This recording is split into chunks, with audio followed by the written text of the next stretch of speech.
Prince Harry, a veteran of 2 Afghanistan tours, said he is heartened that the public has embraced the Invictus Games, a competition he started 3 years ago for ill and injured soldiers.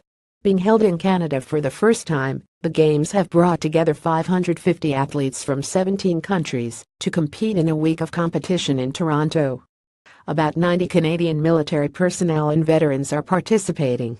Read also Invictus Games: A Soldier's Path from Golf Course to an Afghan Battlefield and Back Again. Story continues below. Advertisement investigation reveals 54 Canadian soldiers died by suicide after war in Afghanistan. For the competitors, we know that the journey to the Invictus Games is often not an easy one, Prince Harry told several hundred people gathered for the Canadian Institute for Military and Veteran Health Research Conference, which coincides with the Games. The veteran's journey, he said, comes after months and years of fighting to get better, fighting to find a purpose, fighting to reconnect with family, fighting to leave the house, and in some cases, fighting to stay alive, the prince said on Monday. Sport, of course, is not the only answer, but it is a deeply powerful tool.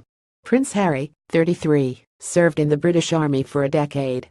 During his second Afghanistan deployment in 2012, the Army captain was a co-pilot gunner on an Apache attack helicopter in southern Helmand province, a Taliban stronghold. When he announced in 2015 that he was leaving the military, Prince Harry said, "The experiences I have had over the last 10 years will stay with me for the rest of my life." Prince Harry started Invictus after attending the Paralympic-style U.S. Warrior Games in Colorado and witnessing the positive impact that the event had on competitors and their families. Interviews with 40 Invictus athletes completed for a new study show the competition has had a transformative effect.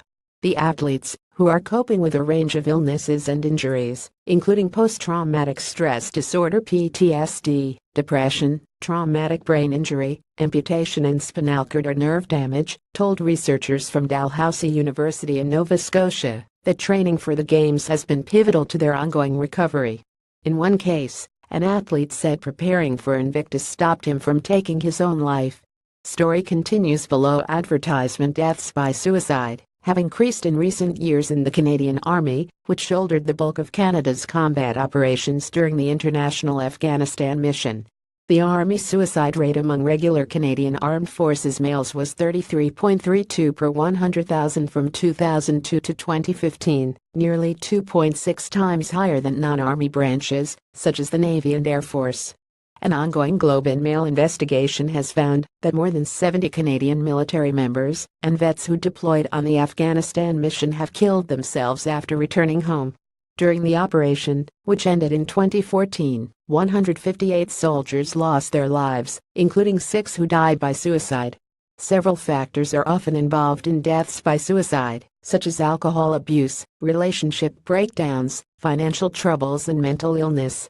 The Globe's profiles of 31 Afghanistan war veterans lost to suicide, which were published last fall, revealed that many of the soldiers were dealing with PTSD or other mental illnesses connected to their experiences during the deployment. Some were struggling to get consistent medical care and social support, their families told the Globe. National Defense and Veterans Affairs will soon release a new joint suicide prevention strategy. Veterans Affairs Minister Seamus Oregon said on Friday the strategy will focus on building resilience in military members and veterans, reducing suicide risk and increasing support for those who are in a mental health crisis and thinking about ending their lives.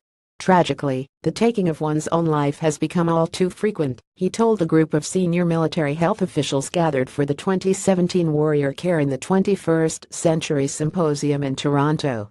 "We've done a remarkably good job at professionalizing recruitment and training while they're in service. We have to do as good of a job now preparing them for civilian life coming out."